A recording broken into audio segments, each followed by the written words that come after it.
fii suñuy athlètes yi di xam di nangam loolu lañ fi naka am. jaajëfal la bu baax a baax Cheikh Tidiane Gomis ci chronique sport bi léegi-léeg la ñuy jàll très rapidement ci la chronique du jour ànd ceeg Moustapha Diop.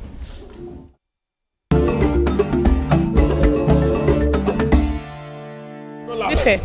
waaw ñëwal Salma ñëwal nii. mu ngoog les déplacements mënu ci ñàkk c'est les aléas du direct léegi dañuy jàll ci la chronique du jour de temps de bàyyi ki nga xam ne moom moo di Salma mën a emplacé wu bu baax a baax jàkkaarloog Moustapha ñu fas yéene sekk laaj ak tontu ci la chronique du jour Salma mu bàyyi la chronique du jour bi Aïcha may nuyuwaat d'abord Moustapha je pense que annoncé na déjà sujet yi nga xamante ni moom la ñuy waxtaanee tout va tourner autour de Pastef Ousmane Sonko nga war a waxtaanee d'abord grève de la faim bi nga xamante ni Ousmane Sonko mi ngi ci mu mel ni nag grève de la faim bi Moustapha ku ci nekk am nga noo koy gisee ñenn ñi rafetlu nañ ko ñeneen ñi décrier nañ ko du point de vue stratégique est-ce que nag c'est une stratégie bonne. alors dinaa ci ñëw très rapidement mais tey Salma mënoon nañ wax dëgg yàlla waxtaan lu bari ci waa Fass Boy yi nga xam ne su ma nee Fass Boy ça concerne toute la jeunesse sénégalaise yi nga xam ne depuis quelque temps ñi ngi for ay néew ci géej gi di for ay néew ci plage yi di suul ay néew ci désert bi te mu mel ne Sénégal yëguñu ko xamuñu lu xew et man ça me semble très grave je me dis quelque part que ni ça devait faire la une des journaux des chaînes de télé de radio tout ce que vous voulez mais on a l'impression que même l'autorité le gouvernement sénégalais bëggul di wax ci sujet yooyu te pourtant wax nañ bërki démb ne près de 70 jeunes sénégalais for nañ leen ci waaxi Cap-Vert démb ma gisee ci guddi photo yi nga xam ne mooy xale yi nekk Fass Boy ñii ay jour nawetaan ñii ay commerçant ñii ay tailleur ñëpp faatu ci géej gi dama ne lii mooy li jara waxtaani dëgg-dëgg ci réew mi sama xel day dem forcément ci lan moo tax xale yi di def loolu de désespoir parce que réew la ñuy dund boo xam ne xale yi amuñu liggéey wala ñu ci am liggéey mënuñ seen liggéey mënu leen a fajal dara Cheikh Tidiane bu ñu feebaree wala seen ndey feebar wala seen baay feebar wala seen jabar feebar suñ demee hôpital am nu ñu leen fajee xale yooyu bu ñu génnee ne dañoo bokk du leen naqari balu fetal moo leen di dal wala ñu mujj kaso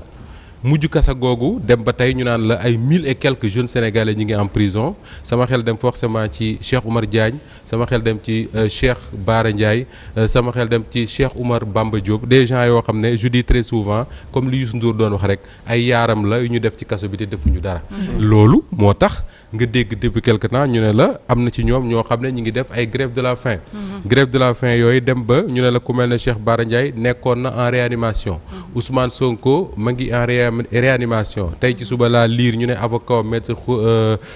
Ciré Clédor li wax na ne il a repris connaissance te li doy waar Cheikh Tidiane mooy sooy déglu le traitement de cette actualité là mi nga xam ne moom la ñuy def ñun journalistes yi di déglu réaction wu yenn sénégalais yi par rapport ak liy xew suñu réew Cheikh Tidiane li lay gën a tiital mooy ñun sénégalais dañoo ñàkk li tubaab yi tudde humanité mooy ce sentiment de compassion qui fait que tey même su fekkee ne sa pire ennemi parce que buñ ne laa nit dafa nekk en réanimation docteur bi fi jaar sax buñ ko laajoon wax la ko mooy li ñuy wax mi ngi ci sawetaas maanaam dañ koy may di ko muy noy sinon day dee suñ la waxee loolu ci réew moomu am ñu koy rafetlu am ñuy tàccu am ñuy jubilé ça veut dire que ni réew moom li tubaab li ñuy wax humanité muy li humanité mooy li def doomu aadama dëgg ñàkk dañ ko amatuñ ko et loolu c'est très grave loolu mooy jur toute cette méchanceté là ngay gis muy nekk ci réseaux sociaux yi nekk ci télévision yi nekk ci un peu partout te dara tegu ko sénégalais lu dul politique dara teg ko sénégalais lu nguur goo xam ne dañ koo fal en 2012 mandaam war a jeex mu ne du ma fi jóge wala bu ma fi jógee ñenn ci doomu Sénégal yi amuñu droit di ma remplacer la question est aussi simple que ça certains da nga naan ñu naan wéy l'opposition a un discours trop radical mais leen wéy l'opposition a un discours radical mais bu ngeen xoolee du côté du pouvoir di ngeen xam lan moo jur ce discours radical de l'opposition jërul hypocrisie jërul fumisterie la réalité est là ñu koy gis tous les jours léegi ñu ne la grève de la faim Salma déjà arme de lutte la forme de lutte la boo xam ne am na sax ñu ne depuis le Moyen Âge ay grève de la faim ñi ngi am grève de la faim contrairement ak ñu bari lu ñuy wax grève de la faim c'est pas suicidaire ñiy def grève de la faim defuñu ko pour dañoo bëgg a xaru dañ koo def parce que dañuy toll ci benn moment boo xam ne amatuñ benn moyen bu exprimer wu lu dul xiifal sa bopp te grève de la faim beesul ci àdduna bi beesul ci Sénégal nee naa la am na benn artiste wala benn homme de culture ukrainien boo xam ne en 2018 ñi ngi koy woowee Oleg Sentsov def na 3 mois de grève de la faim. Pourquoi? Parce que dafa doon naqarlu ay prisonniers politiques ukrainiens yu ñu jàppoon tee leen ci Russie te loo kooku mooy yi ñu ci xam ne moom la ci mujjee soo demee en 1909 1913 dañ naan la ci Angleterre plus précisément Royaume-Uni plus précisément Irlande du Nord. am na fa ay soldats yoo xam ne dañ leen a jàppoon tëj leen ci kaso ñu def grève de la faim pendant ay semaines yu bëree bëri ñu ne ñooñu sax mujj na am na ci ñoo xam ne grève de la faim googu ci la ñàkkee seen bakkan soldats yooyu. mais grève de la faim. mais Moustapha 91. oui Nelson Mandela mi nii naa ñëw ci Nelson Mandela léegi ki gën a siiwal grève de la faim à travers le monde mooy Mahatma Gandhi. Mahatma Gandhi ñenn ñi dañ ko tudde woon koor parce que nit la wax koo xam ne da doon woor lu bari. moo tax sax ñu naan grève de la faim dafa am ay tendances religieuses parce que dafa jege koor. Mahatma Gandhi grève de la faim na plusieurs fois. ci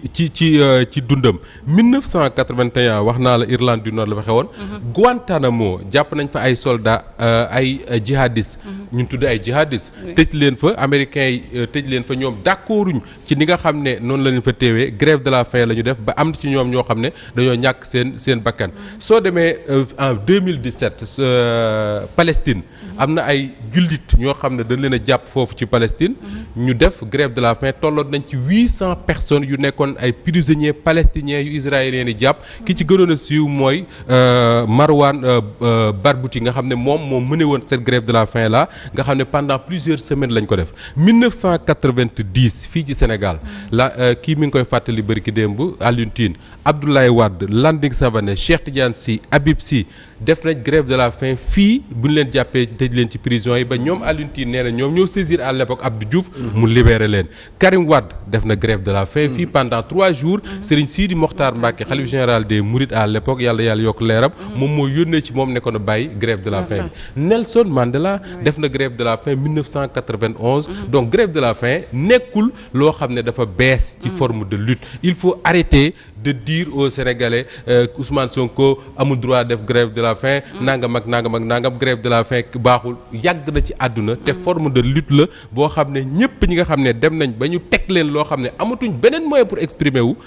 noonu lañ ko def am na sax ay chercheurs yu ne grève de la faim li tax mu am solo ci mouvement yu mel nii mooy ki koy def dafa lay offrir benn forme de négociation porte de négociation parce que kii grève de la faim li mu soxla mooy ku ko déglu ku wax ak moom soo ko dégloo wax ak moom mu exprimer wu par rapport à ça mën nañ régler cette histoire te noonu la Abdou Diouf demoon ak ñoo Ablaye Wade yaa ngi koy wax sànq Alioune Tine di ko fàttali mi ngi noonu c'est important il faut dire aussi que Abdoulaye Wade jamono bi mu doon observer grève de la faim Serigne Saliou aussi amoon na rôle bu important joxe ndigal nekkoon na dakkal xiifal gi mais effectivement grève loolu moo tax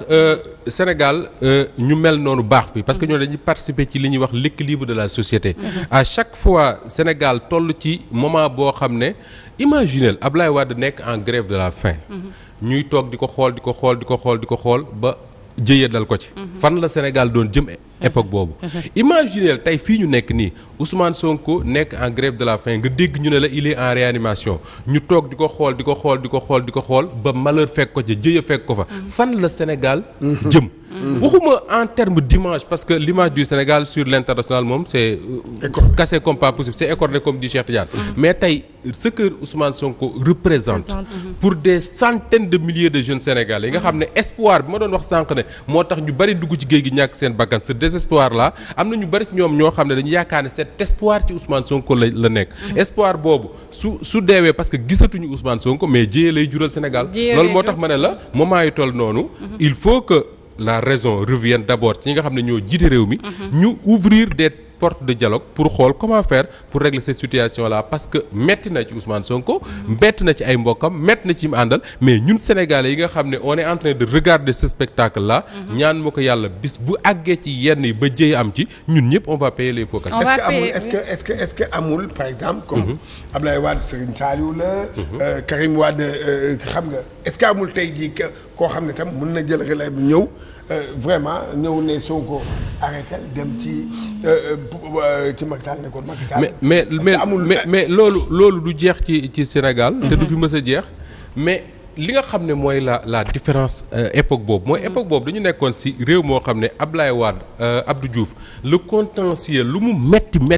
amuloon animosité entre les deux c'était justement de l'adversité politique ce qui faisait que Abdou Diouf même bu daan jàpp Ablaye Wade la justice jàpp ko ñu téye ko Ablaye Wade daana am occasion ku ko bëgg a gis ko ku ko bëgg a wax ak moom Cheikh Tidiane nan nga mënee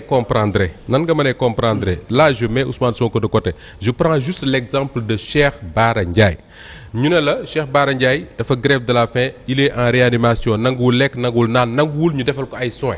ñu ne la Serigne Abdou Samad Mbacké c'est le cousin du khalife général des Mourides Serigne Souhaïbou Mbacké doomu Serigne Touba moo ko jur donc sëriñ Serigne Touba direct la départ Touba yor café gu tàng ak tàndarma ak lépp loo xam ne moom nee na gëm na ne Cheikh Bara ak ni mu ko gëmee ni mu gëmee Serigne Touba su ñëwee gisee ak moom su ne koo lekkal mu lekk mu ñëw bëgg a gis Cheikh Bara ñu ne ko doo gis c'est grave. Quoi? Oui, ça s'est passé ici à l'hôpital principal wax nañ ko fii keroog. comme yaayu Pape Abdoulaye Touré moom. yaayu Pape Abdoulaye Touré wax na lu même noonu. or nit ki nekk ci moment wu grève de la faim. dafa soxla baatu autorité boo xam ne bu ñëwee wax ak moom mu dégg. parce que réew mii di Sénégal nag Cheikh Tidiane amu fi kenn koo xam ne amul nit koo xam ne mën na ñëw ne la bàyyil nga bàyyi.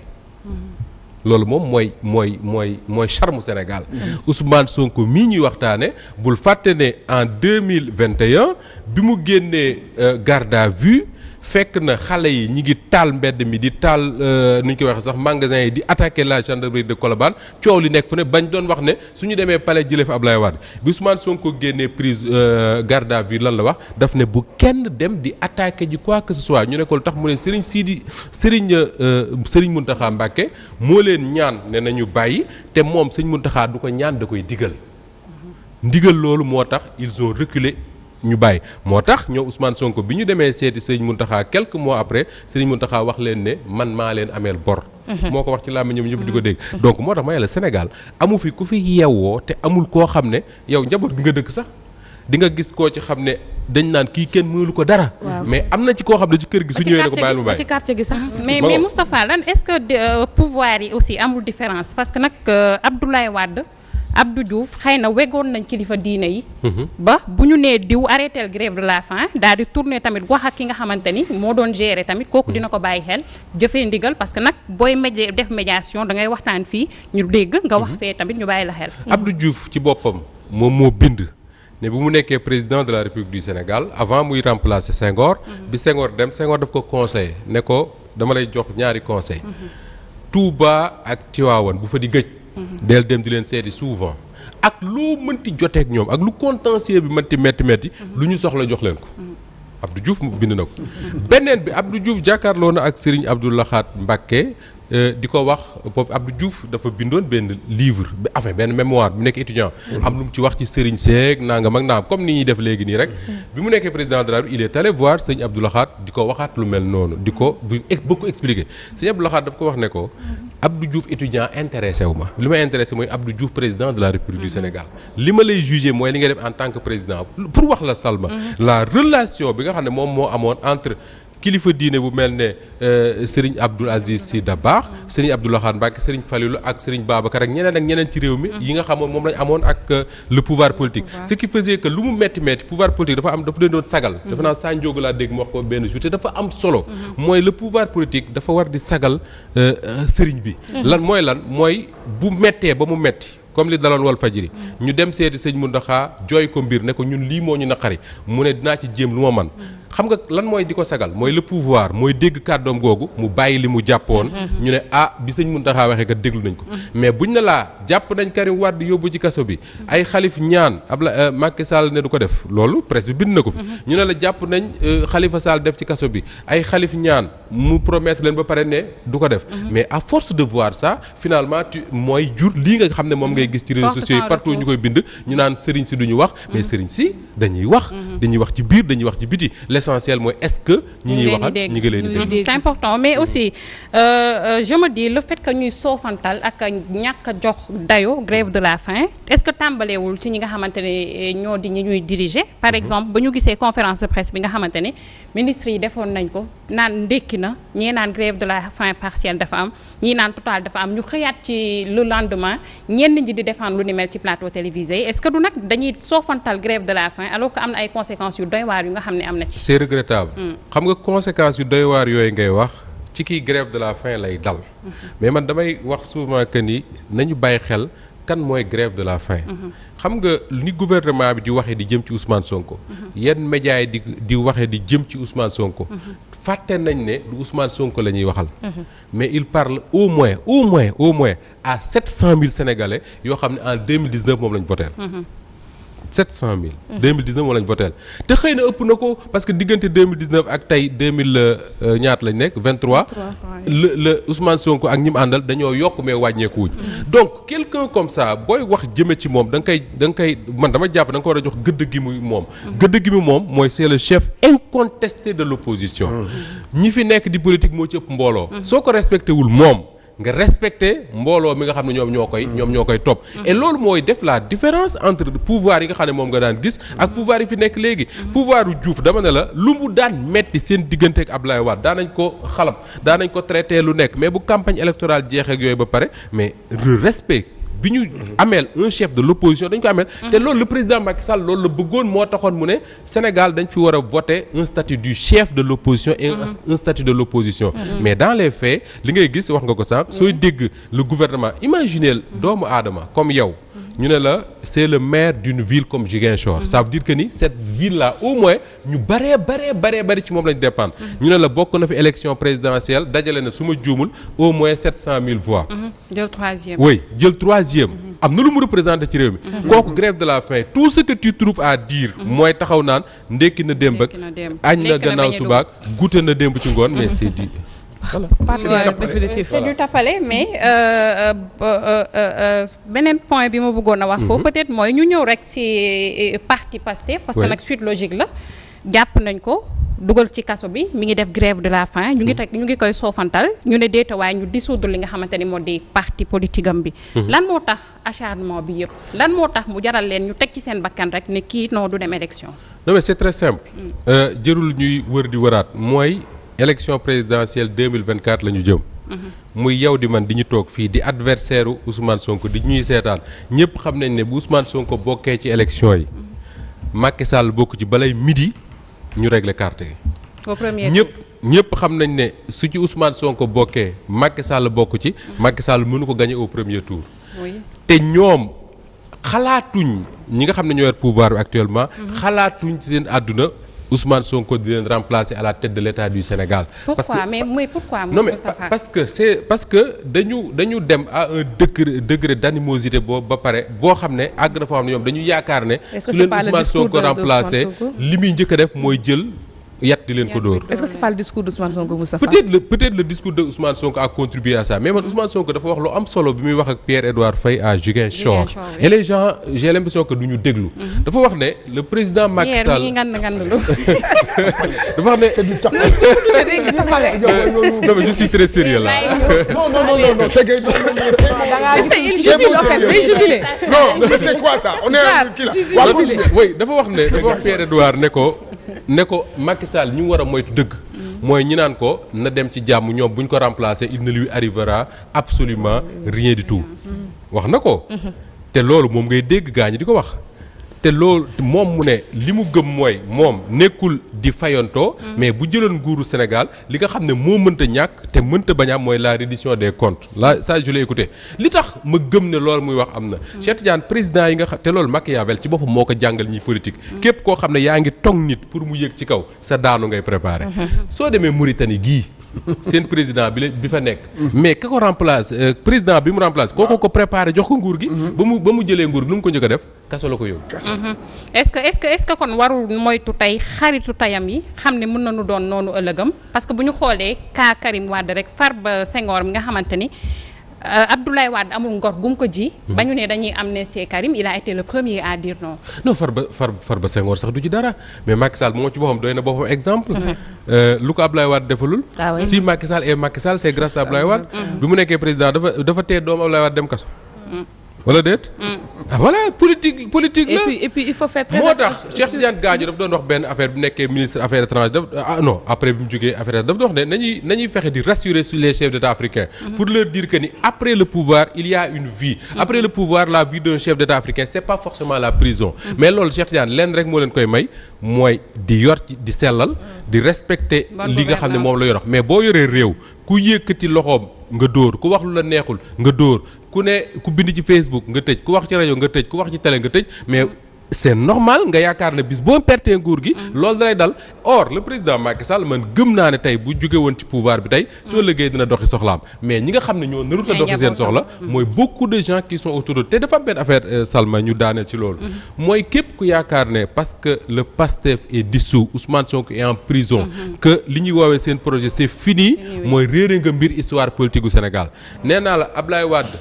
dem na prison plusieurs fois nekk na président Sénégal Nelson Mandela yaa ko fi tudd sànq dem na prison bi muy dem prison am na xale yu jigéen yoo xam ne juddoowuñu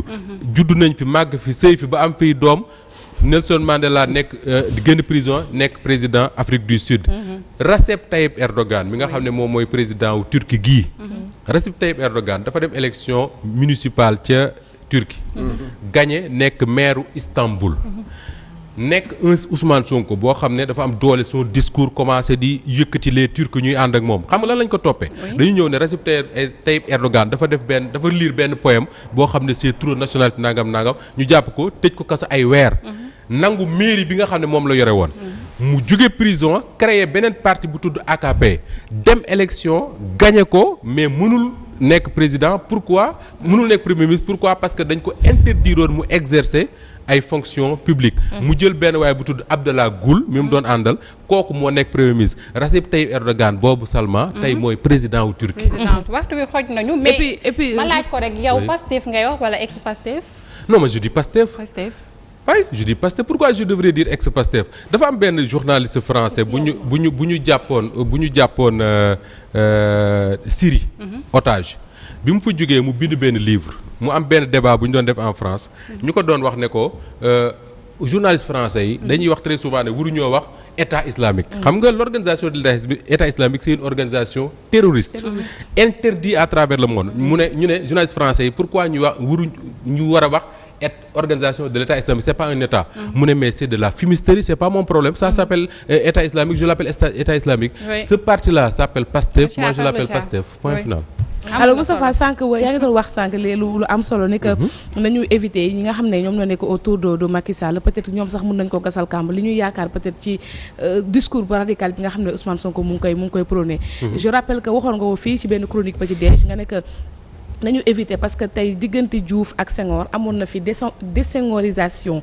demoon na ba nga xamante ni tey c'est président Senghor qui avait porté au pouvoir président Ablaye Wade. président Abdou Diouf te pourtant ba mu ñëwee il a tout fait pour effacer tout ce qui est Senghor. jël boppam jiital ko rek kon dauphin aussi dañ moytu éventuellement les dauphins. non mais dauphin damay fàtte phrase bi ni ko Machiavel waxee exactement. mais li mu wax ci buñ ko mënee wax ci wolof rek mooy képp ku yor nguur di préparer nit di ko tong pour mu yéeg ci kaw remplacer. booba yaa ngay préparer yow sa propre chute boo demee ci le prince bi Machiavel bind di nga ko ci lire donc Senghor xam nga Macky Sall fi mu nekk nii ki muy préparer kooku day dem élection mën naa gagner mën naa bañ a gagner nag te mu bañ a gagner sax la gën a jege gagner parce que li ma gis nii muy dem man gisuma parmi les gens yi Macky Sall di rangale nii kan moo ci gagner élection au premier tour dama lire dem Nicolas Sarkozy muy wax ne moom dafa gëm ne l'actuel ministre de l'intérieur bu France moo war a remplacer Macron ñu ne ko tax mu ne parmi les quadragénaires déggal moo bi mu ne les quadragénaires yi mu gis moo ci gën a talentueux ce qui veut dire que France pour ñoom seen président léegi dafa war am diggante 40 ans jëm 49 ans loolu la ñu woowee les quadragénaires ñun Sénégal ñu nar ñu tegal ay paa yu am 60 ans nangam ak nangam pour ñu nekkaat suñu président moo tax bu ñu deful ndànk on sera très surpris moo tax